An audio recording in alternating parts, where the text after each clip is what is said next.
조금 이렇게 찰랑찰랑하고 있었을 때 XRP 가격이 오르는 게 아니고 이렇게 수심이 전체적으로 깊어졌을 때 XRP가 굉장히 많이 활용될 수 있다. 그래서 지금은 활용이 안 되는 게 우리가 뭐 의도한 바다 라고 할 정도의 이제 이야기를 하고 있습니다. 리플은 기본적으로 금융기관들이 더 적극적으로 진출했을 때 그들에게 우리는 솔루션 제공을 하겠다라는 관점에서 가장 친금융기관의 행보를 걷고 있고, XRP는 뭐 어떤 다른 코인들처럼 이렇게 서서히 상승하는 구조가 아니라 유동성이 깊어졌을 때 계단형으로 한 번에 큰 힘을 발휘할 수 있는 그 기대의 수익을 기대해야 되는 게 이제 XRP라고 생각을 합니다.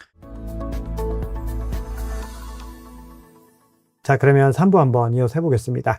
자, 제가 앞서 그 스탠다드 차트드 전망을 좀 말씀을 드렸는데, 이게 좀 가격 이야기를 하는 거는 어떻게 보면 좀 부담스러울 수가 있는데, 어차피 스탠다드 차트드도 한 2030년 정도, 지금부터 한 4년 정도 후를 가지고서 이야기를 한 거고, 그리고 본인들의 어떤 모델링을 통해서 디테일한 측정 결과들을 좀 언급을 한 건데, 세 가지 코인 정도를 일단 대표적으로 언급을 했습니다. 그 외에도 물론 보고서에 조금 더 있겠지만, 유니스왑과 에이브와 그리고 모포, 이런 프로젝트들을 언급을 하면서 현재 기준으로 30배에서 40배 정도까지 2030년까지 갈 것 같다, 이런 관점을 이야기를 했는데, 저는 지극히 개인적으로 그 관점 동의하시나요? 세부 코인 하나하나는 저는 조금 생각이 다른 것들도 있는데, 에이브 같은 것도 이제 디파이에서 가장 대표적인 것으로 알려져 있고, 유니스왑은 거의 덱스로서 디파이를 시작했다라고 알려지는 곳이고 하다 보니까, 그 관점에서는 디파이 시장이 큰다라고 하면 이제 아까 말씀 대장주 차원에서의 성장성은 충분히 있다라고 생각을 합니다.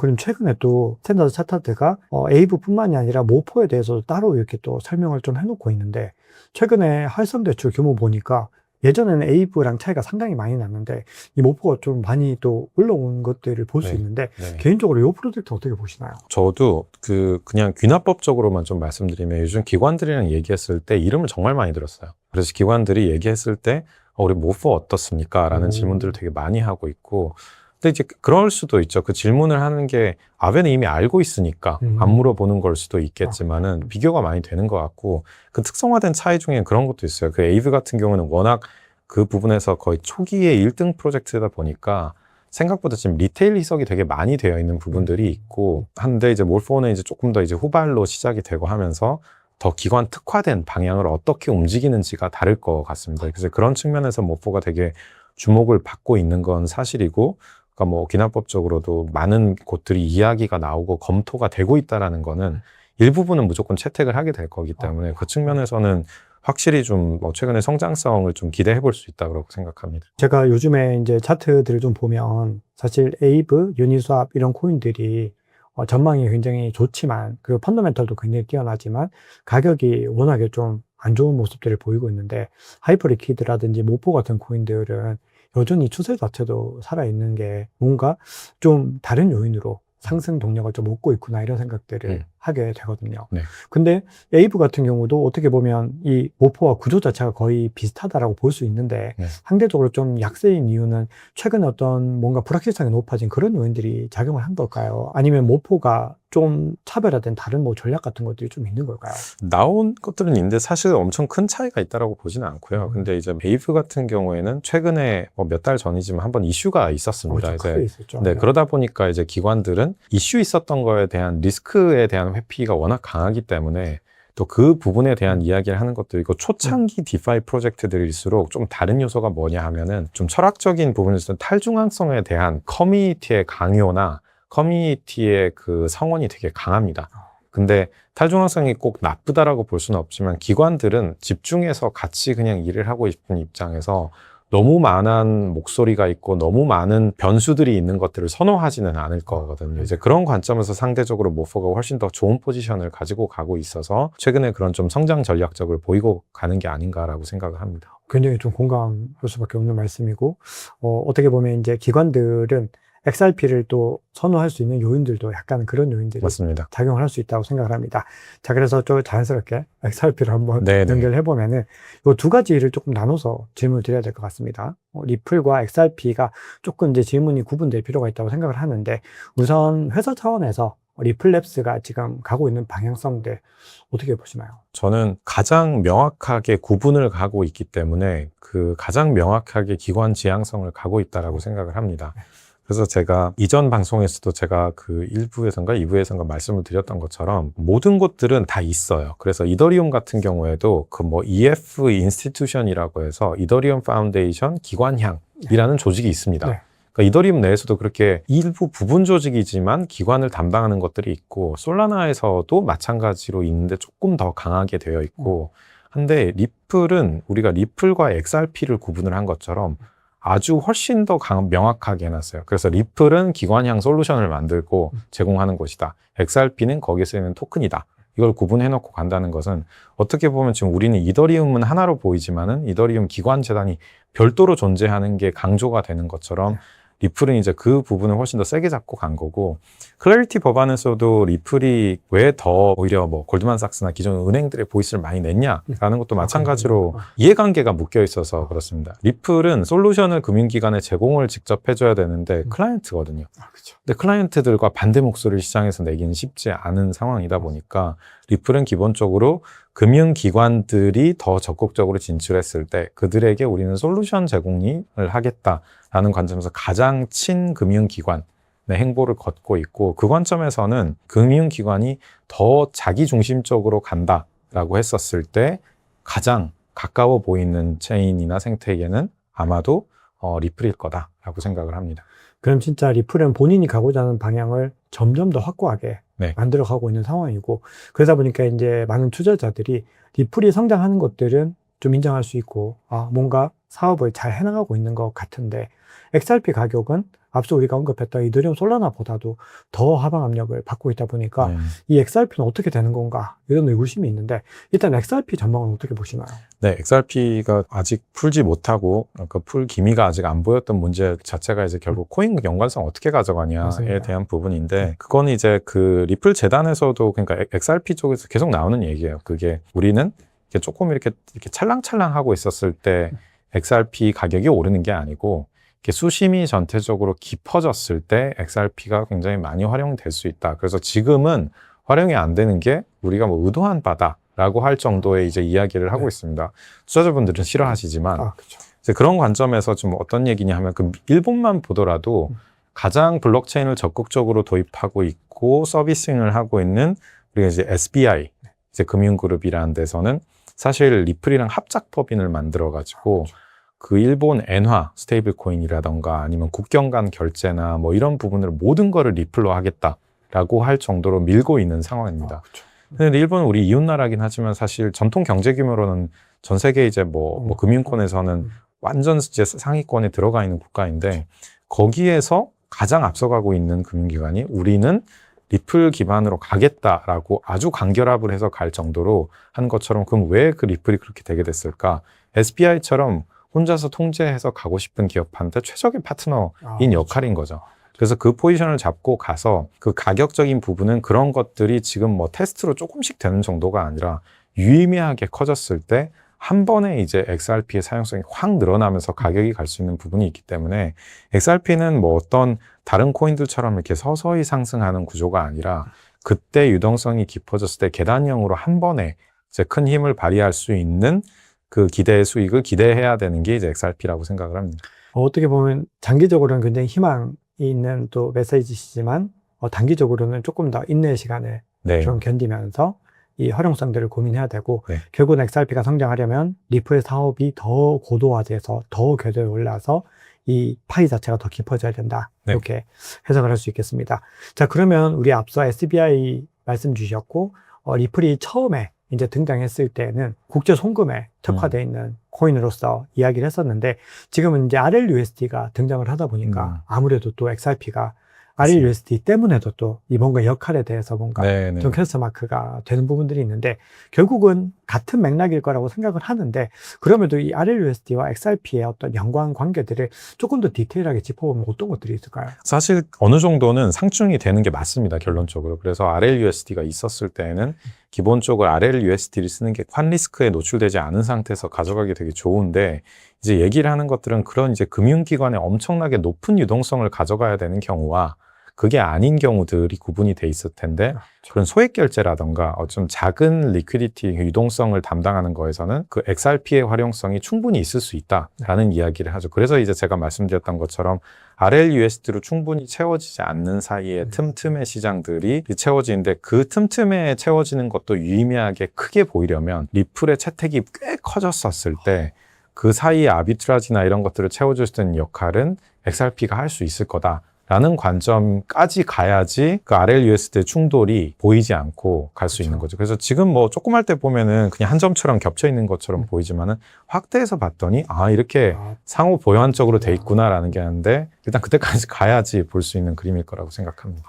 그러면 이제 한 가지 정도만 XRP 여쭤보고 또 다른 체인으로 조금 더 넘어가 보려고 하는데 또 일각에서는 XRP ledger 기반의 디파이 생태계가 성장을 해야 된다. 그래야지 XRP의 사용성이 늘어날 수 있다. 또 이런 전망들도 있는데 그 부분들은 어떻게 보시나요? 네, 맞습니다. 오히려 디파이 쪽은 이더리움이 가장 강했었고 지금도 강하고 또 오히려 솔라나나 리플 같은 경우는 그에 비해서는 디파이 생태계가 강하지 않은데 이제 기관들은 기본적으로 디파이를 시작하려고 하는 게 아니라 본인 금융형을 가져가는데 그게 확대되고 나면 당연히 오픈 인프라인 디파이까지도 더 가고 싶어 하는 모양새는 무조건 갖춰지게 돼 있습니다. 이제 그런 측면에서 XRP는 아주 센트럴라이즈 중앙화돼서 했지만 그 지향점을 가져가야 된다는 측면에서는 디파이 쪽을 공략을 할 거고 사실 디파이가 거의 없었다가 이제 더 활성화가 된다라고 하면은 없었다가 생기는 만큼 인크리멘탈은 훨씬 더 커질 수 있을 거라고 생각을 하고요.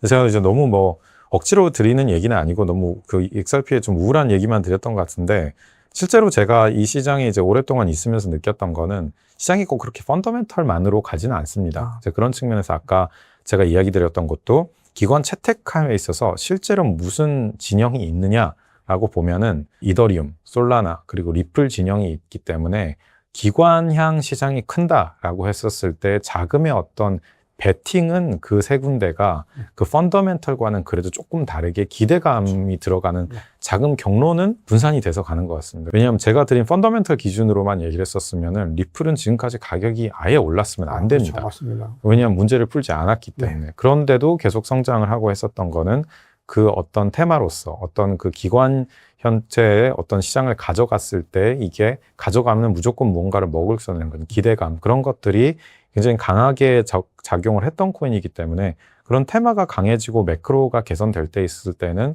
이 펀더멘털 계산과는 조금 무관하게 가격에 대한 반등은 그래도 계속 보여왔던 코인인 만큼 가져갈 수 있을 거라고 생각을 합니다.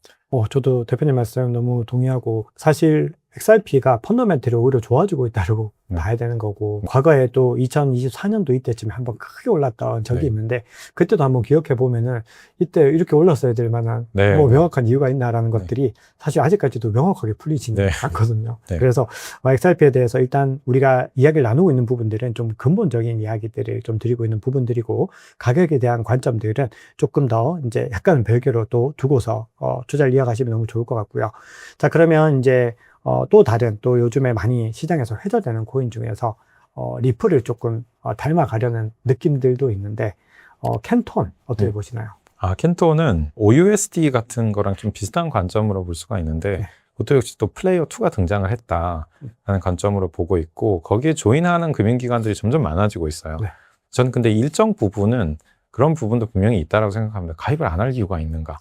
미국의 뭐 수탁인 뭐 DTCC가 하고 골드만삭스가 하고 한국에서도 한화가 조인하고 일본에서도 뭐 금융기관들이 진입하는데 우리가 굳이 안 할 이유가 있나라는 관점에서 페임은 계속 얻어가는 건 맞고 근데 이제 기술 특성이나 이런 것들을 봤을 때 훨씬 더 좀 폐쇄형으로 되어 있고 이게 기존에 우리가 알고 있는 디파이 생태계까지 확장하기에는 구조적으로 조금 더 닫혀 있는 게 있습니다. 그러다 보니까 금융기관들이 합의된 구조에서 훨씬 더 높은 보안성을 가지고 내부 거래나 그 회원사 간의 트랜잭션을 처리를 해야 된다라는 부분에 대해서는 캔톤의 활성화가 분명히 있겠지만은 훨씬 더 지금 블록체인이나 디지털 자산의 글로벌화 얘기하던 더 개방적인 오픈 생태계, 훨씬 더 실험적이기도 하지만은 훨씬 더 다양한 자산들이 급속도로 나오고 사라지고 할 수 있는 그런 형태의 확장적 경제 개념과는 조금 배치되는 부분들이 있기 때문에 어떻게 보면은 기존에는 이더리움, 솔라나 뭐처럼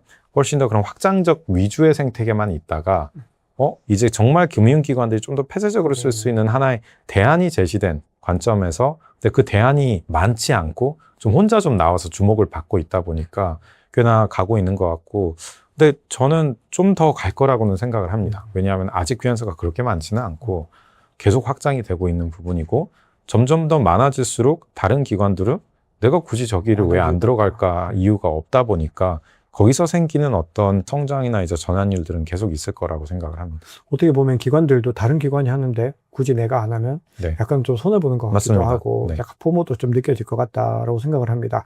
자, 그러면 이제 코인 관련해서는 딱 요 질문까지 하고 이제 네. 좀 오늘 또 시간을 마무리해야 되는데요. 네. 크리에이티브 법안 이제 아까 이야기를 나눴고 지금까지 굉장히 많은 메이저 코인들 위주로 한번 점검을 해봤는데 만약에 크리에이티브 법안이 통과가 된다라고 하면은 디파이에 가장 많은 호재를 줄 것이다. 이런 관점들이 있고, 결국은 이 디파이를 안고 있는 것이 레이어 1 플랫폼이기 때문에, 플랫폼이 수혜를 볼 것이다. 라는 관점들도 있는데, 이런 의견들 다 종합해서, 대표님 보시기에 가장 호재를 볼 수 있을 만한 탑3를 한번 뽑아본다면은, 어떻게 제시를 하실 수 있나요? 저는 그 탑3에 대한 거는 그 미국 국채를 중심으로 해서 디파이화 시키는 섹터가 가장 초기에 핫할 거라고 생각합니다. 왜냐하면 지금 클래리티 법안에서 가장 논쟁이 되고 금융권들이 뭐 나는 못한다, 뭐 그 마크업 할 때 싸웠던 게 스테이블 코인 이자 어떻게 할 거냐에 대한 거였거든요. 네. 즉 클래리티 법안에 가장 논란이 되고 있었던 게 그거만큼 통과가 됐을 때 가장 변화를 크게 줄 수 있는 게 그 부분입니다. 스테이블 코인 이자. 맞습니다. 그리고 미국에서 지금 아까 RW에서 가장 큰 게 스테이블 코인인데 이게 그럼 왜 이렇게 될 거냐? 통과가 될 때 현재 구조로만 보더라도 스테이블 코인을 들고 있는 것만으로는 이자를 못 주게 되어 있거든요. 근데 우리 예금을 보면 가만히 가지고 있으면 이자를 받을 수 있게 되어 있어요. 그러면은 똑같이 기관 입장에서 내가 100조를 피아스로 가지고 있어요. 그러면은 이자를 받을 수 있겠죠. 근데 스테이블 코인에 넣어놨어요. 못 받아요. 그럼 기관은 가만히 놔둘까?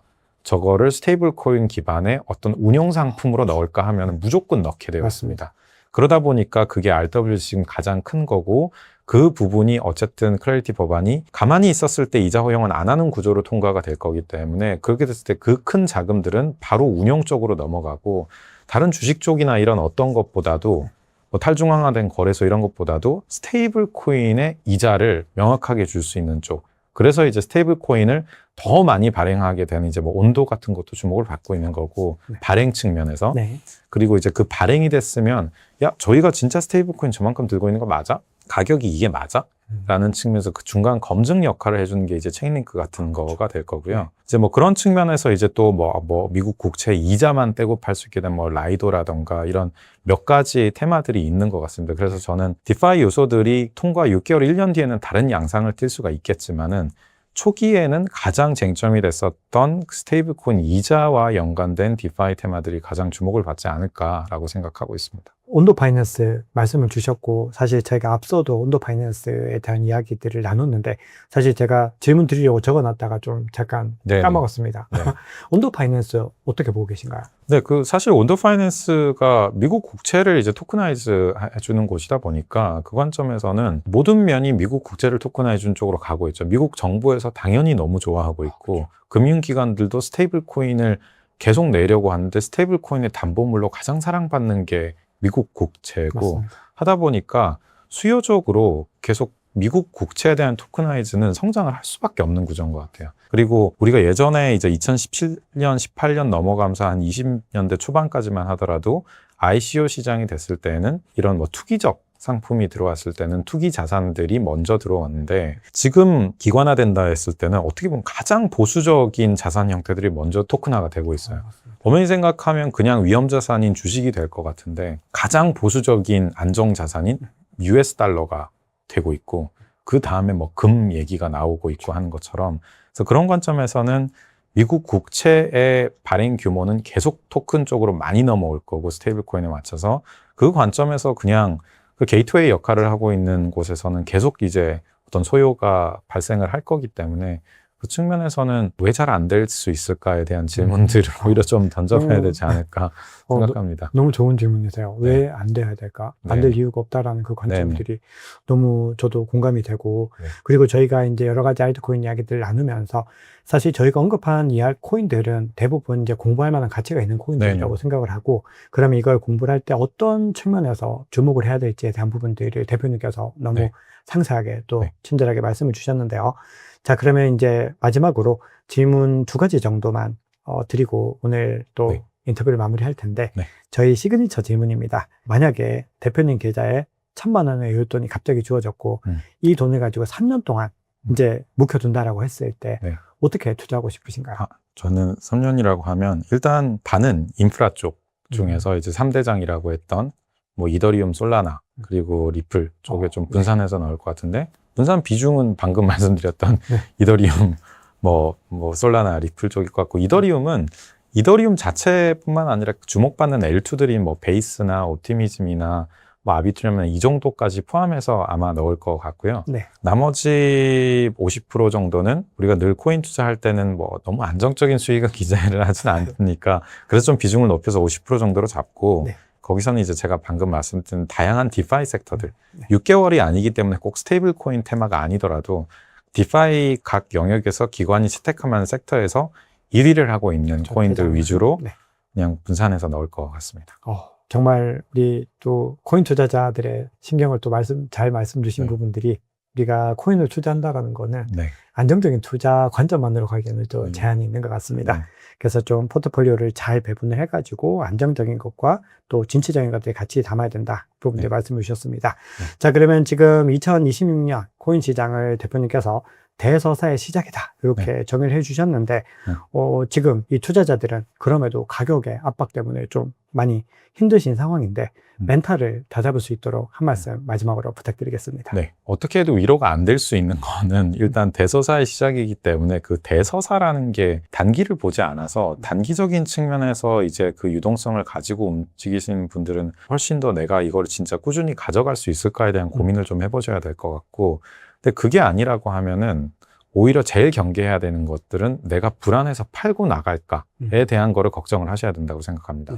지금 아까 말씀드렸던 것처럼 도입률이 1%도 안 되는 상황에서, 근데 시장의 전체 방향은 그 어중이 떠중이가 아니라 뭐 미국의 SC 의장이 아니면 CFTC 의장이 뭐 금융권의 수장이 이런 얘기들을 하는 상황에서 대서사는 무조건 시작이 된 상황인데, 그 상태 중간에 이제 잡음이나 어떤 변동성, 외부 요인에 의한 충격 이런 것들로 인해서 가격이 흔들렸을 때, 내가 함부로 이탈했었을 때 나중에 그걸 얼마나 후회할까에 대한 관점으로 지금 오히려 좀 투심을 명확하게 잡는 거에 집중을 하셔서 함부로 엑시트하거나 너무 힘든 시간 좀 지났다고 털고 나와야지 하는 결정을 섣불리 하시는 것들을 오히려 지금은 좀 더 경계해야 될 때가 아닌가라고 생각합니다. 마지막까지 너무 좋은 말씀 감사합니다. 대표님 말씀처럼 이제는 대서사가 시작되는 만큼 지금부터 이제 시작인 것이고 앞으로 이제 가야 될 길이 굉장히 많이 있기 때문에 과거처럼 너무 단기 등락이나 이런 부분들에 집중하기보다는 긴 호흡으로 우리 구독자님들도 투자를 해나가시면 좋을 것 같습니다. 긴 시간 깊은 인사이트 감사합니다. 감사합니다.